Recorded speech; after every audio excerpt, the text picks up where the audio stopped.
नमस्कार, आदाब, सत श्री अकाल। मैं गगन सर एक बार फिर से आपका स्वागत है हमारे YouTube चैनल दृष्टि मंथन रीजनिंग में। दोस्तों, इस समय हम लोग जो है आकृतियों की गणना पढ़ रहे हैं। ठीक है, कल हम लोगों ने जो है वर्ग को कैलकुलेट करना सीखा था। आज हम लोग जो है आयत को कैलकुलेट करना सीखेंगे। सबसे पहले ज़रूरी चीज़ ये है कि आप सभी लोग जो है हमारे चैनल को जल्दी से चलिए सब्सक्राइब कर डालिए, और अगर सब्सक्राइब नहीं किया है तो लाइक करिए। ठीक है, और सब्सक्राइब भी करिए, लाइक भी करिए और शेयर भी करिए। ठीक है, जितनी जल्दी हो सके उतनी जल्दी इसको कर लीजिए आप सब लोग। ठीक, तो चलिए अब हम लोग आगे बढ़ते हैं और आज हम लोग सीखेंगे आयत को कैसे कैलकुलेट किया जाएगा। आज आयत को गिनना। ठीक है, तो आज आयत के बारे में हम लोग बात करेंगे भाई। जितनी भी चीजें हैं पहले आयत के बारे में सीखेंगे। तो सबसे पहले तो तुम्हें ये होना चाहिए, पता होना चाहिए कि भाई आयत होता क्या है। आयत क्या है? ठीक है, ऐसा फिगर या ऐसा तत्व जिसकी आमने सामने की भुजाएं क्या होती हैं, बराबर होती हैं, वो क्या कहलाता है भाई? आयत कहलाता है हमारा। इसमें एक समझने वाली बात ये है कि देखो भाई, वर्ग क्या होता है? वर्ग भी एक आयत होता है। अगर हम वर्ग की बात करें तो जितने वर्ग होते हैं वो सारे आयत होते हैं, लेकिन जितने आयत होते हैं वो सारे वर्ग नहीं होते हैं। इसका एक सिंपल सा कॉन्सेप्ट मैं आपको बता दूं। जैसे हमने इसको लिखा आयत और इसको लिखा हमने वर्ग। अब देखो भाई, बहुत सिंपल सा कॉन्सेप्ट, तुमको बेसिक ट्रिक बताते हैं, एकदम मौज आ जाएगी आपको। आयत में टोटल कितने शब्द दिख रहे हैं हमको? 3। वर्ग में कितने शब्द दिख रहे हैं हमको? 2। तो एक बात तो तय है भाई, या आप इसको 2.5 कह सकते हो भाई, 2.5 कर सकते हो, और इसमें डंडा खड़ा है इसलिए इसको 3.5 कह सकते हो। मे बी जो तुम्हें अच्छा लगे वो तुम कहो। तो एक बात तो तय है कि 3.5 या 3 कभी 2 के अंदर नहीं जा सकता भाई। ठीक, लेकिन 2 या 2.5 3.5 के अंदर चला जाएगा। मतलब ये तो इसके अंदर चला जाएगा, यानी वर्ग तो इसके अंदर आ जाएगा, लेकिन आयत इसके अंदर नहीं आ पाएगा। समझ गए बात को? इसीलिए जितने भी वर्ग होते हैं वो सारे आयत होते हैं, लेकिन जितने भी आयत होते हैं वो वर्ग नहीं होते हैं। इतनी चीज तुम्हें यहाँ पे समझनी होगी भाई। ठीक है, अब हम लोग बात करते हैं आयत को कैसे गिना जाता है। देखिए, वर्ग में मैंने आप लोगों को बताया था, अगर वर्ग की हम लोग बात करें तो वर्ग में मैंने बोला था कि वर्ग 2 तरीके की आकृति होती है, सिमेट्रिकल और नॉन सिमेट्रिकल। ठीक है, तो जो वर्ग होता है सिमेट्रिकल यानी सममित आकृति, और जो नॉन सिमेट्रिकल होता है यानी असममित आकृति, दोनों को कैलकुलेट करने का तरीका हमने अलग अलग बताया था। लेकिन आयत में आकृति सममित हो या असममित हो, या असममित हो, सममित हो या असममित हो। ठीक है, अच्छा, सममित असममित से क्या मतलब है? जिसमें रो बराबर कॉलम हो या रो बराबर कॉलम ना। ये आयत की खासियत है, दोनों को करने का एक ही फंडा है, चाहे रो बराबर कॉलम हो चाहे रो बराबर कॉलम ना हो। जैसे एक सिंपल सा, ये मैंने एक आपके सामने इस तरीके से लिया। ठीक, अब अगर इसमें हम देखें तो हमने इसमें कहा आपको, देखिए क्या बोला कि जितने वर्ग होते हैं वो आयत होते ही होते हैं। तो पहले तो हमें मालूम है कि इसमें टोटल वर्ग कितने हैं? 5 हैं। अब हमसे कहे कि इसमें आयत कितने हैं? आयत कितने हैं? तो बड़ा सिंपल सा फंडा है भाई। ये देखिए, अगर हम आयत की बात करें तो देखो, एक आयत तो हमको ये मिलेगा ऊपर, और एक आयत हमको मिलेगा ये 2 हो गए, और एक आयत हमको ये मिलेगा भाई 3, और एक आयत हमको ये मिलेगा भाई कितने हो गए? 4। तो 4 और ऐड कर देंगे, टोटल कितने हो गए भाई? 9 हो गए। तो इसमें जो आयतों की संख्या होगी वो कितनी होगी? 9 होगी। अब इसकी ट्रिक समझो भाई, क्या है ट्रिक? बहुत सिंपल सी ट्रिक है, नंबरिंग कर दीजिए जैसे करते आए हैं। 1 2 1 2, दोनों साइड में ऐड कर लीजिए। ये कॉलम होता है, ये रो होता है, दोनों साइड में आप ऐड कर लीजिए। तो 2 और 1 3, और 1 और 2 3, और भाई दोनों साइडों को आपस में मल्टीप्लाई कर दीजिए भाई। 3 3 9। ये देखिए आ गया, आयत आ गए हमारे। ठीक है, बहुत आसान होता है, चाहे आकृति आपकी सममित हो चाहे आकृति आपकी सममित ना हो। ठीक है भाई, बिल्कुल कोई फर्क पड़ता नहीं है। जल्दी से, और सभी लोग वीडियो को अंत तक जरूर देखेंगे भाई। देखिए, ये कौन निकल के आ गया भाई? इस तरीके से आपसे पूछा गया कि भाई इसमें कुल कितने आयत हैं। ये देखिए इस तरीके से ये कैलकुलेट कर लिया गया, ये ऐसे करके। अब कहा गया कि इसमें भाई आयतों की संख्या टोटल कितनी है, तो हम लोग क्या करेंगे भाई, ये कॉलम है और ये रो है, तो क्या कर लेंगे भाई, दोनों को भाई नंबरिंग कर दें, 1 2 3 4, 1 2 3, ठीक है। अब देखिए रो अलग कॉलम अलग, रो और कॉलम बराबर नहीं है भाई।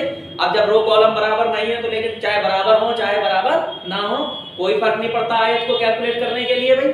तो आयत को कैलकुलेट कर डालो भाई। 1 2 3 4 टोटल अगर इसका करेंगे तो कितना हो गया, ये कितना हो गया भाई, 10 हो गया भाई।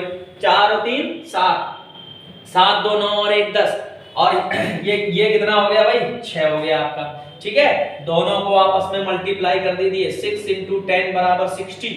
तो इसमें टोटल जो आयत है वो कितने हैं भाई, 60 आयत है, ठीक है। समझ आया। अब सुनो, इसको टोटल जोड़ना नहीं पड़ेगा, इसकी ट्रिक मैं आपको लास्ट वीडियो में बता चुका हूं, ठीक है। सारे वीडियोस अगर आप देखेंगे तो आपको समझ में आएगा। क्या करेंगे कि इसके आगे जैसे ही अगला बड़ा नंबर हो उसमें मल्टीप्लाई कर दो। तो 4 का अगला बड़ा नंबर कितना होता है, 5 4 पंजे 20 और आधा कर दो, देखो 10 आ गया। ऐसे ही इसमें 3 का अगला बड़ा नंबर क्या होता है भाई, 4, तो 4 3 12 आधा कर दो, कितना 6। जोड़ने की जरूरत भी नहीं पड़ेगी आपको, सीधे, ठीक है। समझ आया भाई सबको, क्लियर है। आपसे पूछा गया था कि इसमें टोटल कितने आयत है भाई। तो आयत निकालने के लिए हमको ये ध्यान रखना पड़ेगा कि रो और कॉलम बराबर हो या ना हो, लेकिन इसको करने की ट्रिक यही है भाई। अब देखिए एक क्वेश्चन और आपके सामने डालते हैं हम यहाँ पे, इस तरीके से आपसे पूछा जा रहा है कि इसमें कुल कितने आयत हैं। तो इसमें अगर हम आयत को कैलकुलेट करें भाई, ये देखिए सेम पैटर्न पे आ गया, इसमें कुल कितने आयत हैं। एक और ले लेते हैं भाई इस तरीके से, चलिए और निकालते हैं भाई इसमें टोटल आयतों की संख्या कितनी है। तो कैसे करेंगे भाई, 1 2 3 4 और ऐसे ही 1 2 3 4 दोनों साइड में बराबर है भाई, ठीक। तो 4 पंजे 20 आधा 10 और 4 पंजे 20 आधा 10। अब 10 और 10 इधर, 10,000 टोटल करने के बाद तो मल्टीप्लाई कर दो भाई, 10 × 10 बराबर कितना हो गया भाई, 100। ये देखिए भाई कितना आ गया, 100 आ गया, ठीक है। तो अब देखो इसको हम लोग जो है ऐसे टोटल कर लिया हम लोगों ने, तो हमें टोटल मिल गए कि इसमें टोटल आयतों की संख्या कितनी है। तो टोटल जो आयत मिले वो हमें कितने मिले भाई, 100 मिले, ठीक है। और अगर अपन लोग जो है इसमें एक और ऐड कर दें, हम सब लोग एक और इसमें ऐड कर दें इस तरीके से, तो एक और अगर ऐड कर देंगे तो इधर कितने हो जाएंगे भाई, 5 हो जाएंगे। तो इसका जो टोटल हो जाएगा वो कितना हो जाएगा, 15 हो जाएगा भाई, ठीक है। ये टोटल 15, ये तो 10 ही रहेगा। तो अब 15 से मल्टीप्लाई अगर कर दें हम तो कितना आ जाएगा भाई, तो 150 आ जाएगा। तो तरीका वही है, तरीका हमारा चेंज नहीं हो सकता, ठीक है।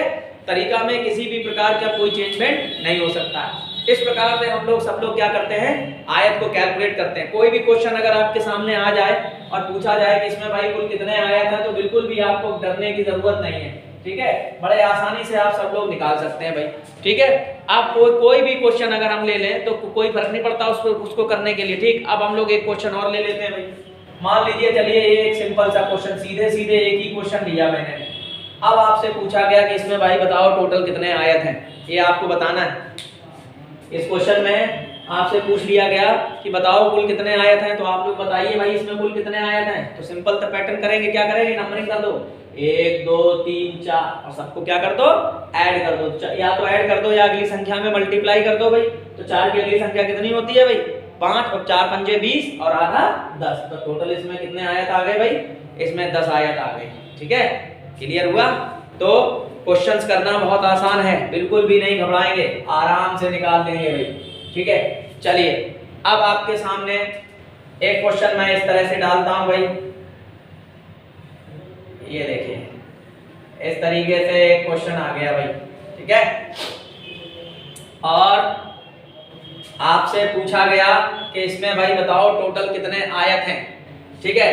तो और थोड़ा सा बढ़ा लेते हैं इस तरीके से, और बढ़ा लेते हैं। चलिए ये आपसे पूछ लिया गया, तो बताइए भाई इसमें कुल कितने आयत हैं। तो सीधा फंडा 1 2 3 4 5 6, हमने नंबरिंग कर ले भाई, आयत निकाल लेंगे। अब 6 तो मालूम नहीं है भाई, तो या तो इनको टोटल कर लो या फिर अगली संख्या में गुणा करो। तो 6 7 42 और आधा कर दो, कितने 21, ये आपका आंसर आ जाएगा भाई। तो इसमें टोटल जो आयतों की संख्या होगी वो कितनी होगी भाई, 21 होगी, ठीक है। समझ आया भाई आप सब लोग को। चलिए बहुत दिनों से हम लोग आकृति की गणना पढ़ रहे हैं भाई, अब इसी में थोड़ा सा और आगे बढ़ाएंगे इस वीडियो को आकृति की गणना में, ठीक है। आयत को कैलकुलेट किया आपने, वर्ग को कैलकुलेट, देखिए आयत बहुत आसान था।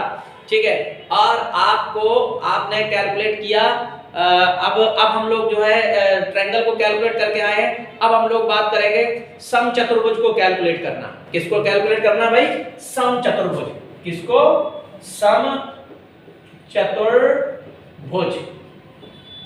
को गिनना। इसको भी समझ लीजिए भाई, समचतुर्भुज को कैसे गिना जाता है। तो सबसे पहले तो आप ये समझो समचतुर्भुज क्या होता है। तो जो वर्ग होते हैं वही समचतुर्भुज होते हैं, इस चीज को तुम समझो। वर्ग ही समचतुर्भुज हैं, समचतुर्भुज हैं, ठीक है। जो वर्ग हैं वही समचतुर्भुज होते हैं, इस चीज को तुम्हें समझना पड़ेगा। यानी जितने वर्ग होते हैं वो सारे के सारे क्या होते हैं? समचतुर्भुज होते हैं। अच्छा, समचतुर्भुज की कंडीशन क्या होती है भाई? ये वर्ग है हमारा मान लीजिए, और समचतुर्भुज की कंडीशन क्या होती है भाई?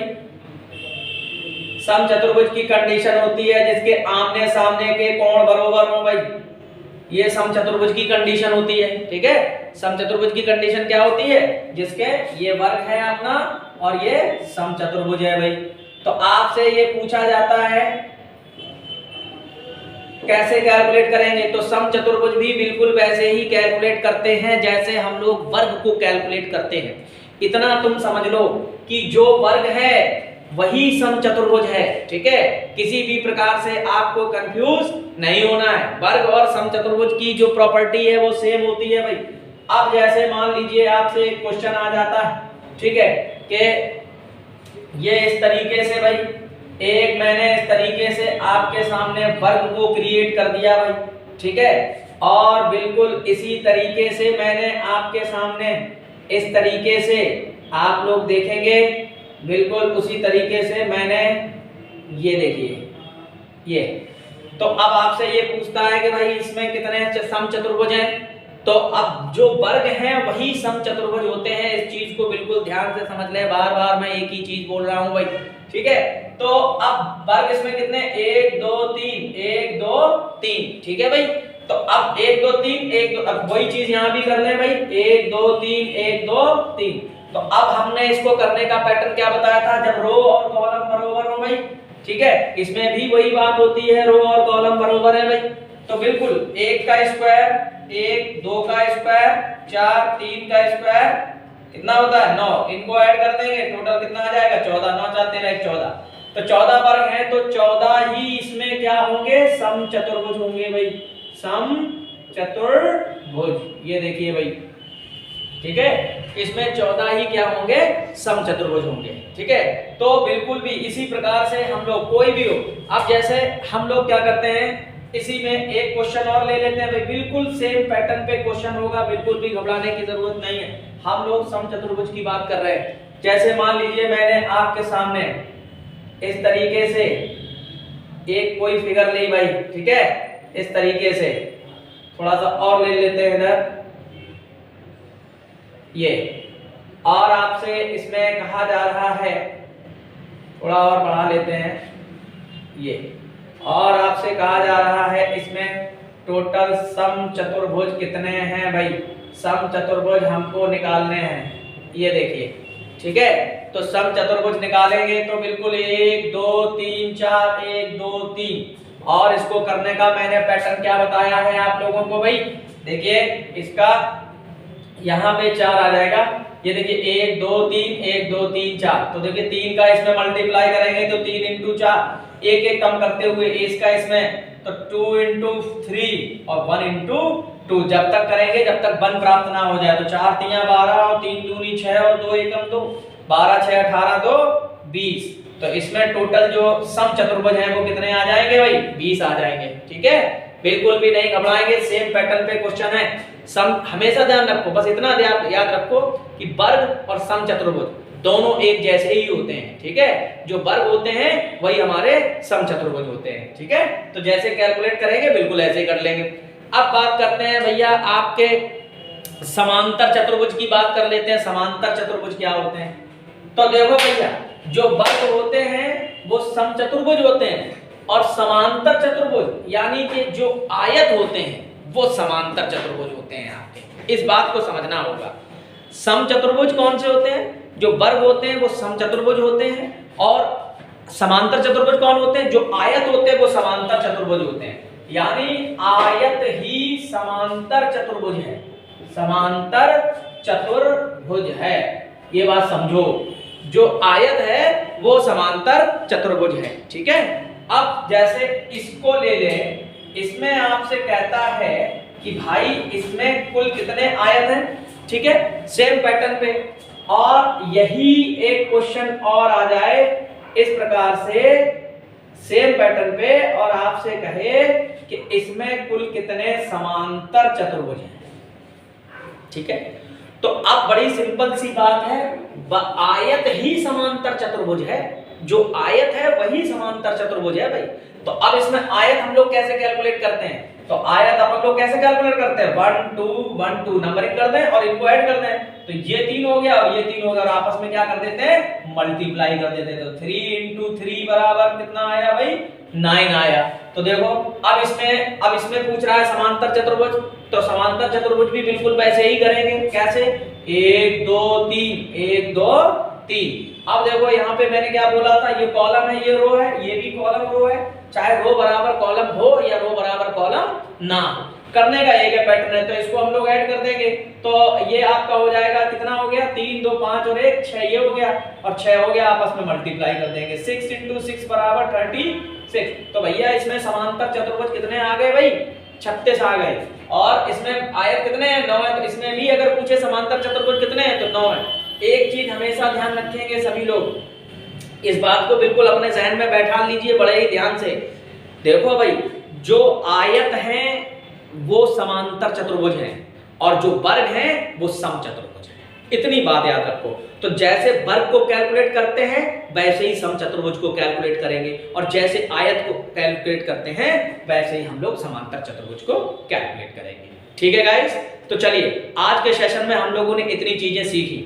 अब जब हम लोग अगले सेशन में, यानी कि हम लोग कल जब मुलाकात करेंगे, कल संडे है, ठीक है, तो ये वीडियो आपको मंडे को देखने को मिलेगी। जो नेक्स्ट वीडियो होगी वो मंडे को अपलोड होगी। तो कल चूंकि ऑनलाइन चल रहा है, तो कल तो इस पे संडे को कोई वीडियो नहीं डालेंगे, अगले वीक से डालना चालू करेंगे। और आप लोग लगातार सारे वीडियोस देखते रहिए, कंटिन्यू चीजों को करते रहिए। ठीक है, हम अगले वीक में मंडे को एक नए टॉपिक के साथ, क्रम से चलता रहेगा, एक नए टॉपिक के साथ आपसे मुलाकात करेंगे। तब तक के लिए जय हिंद।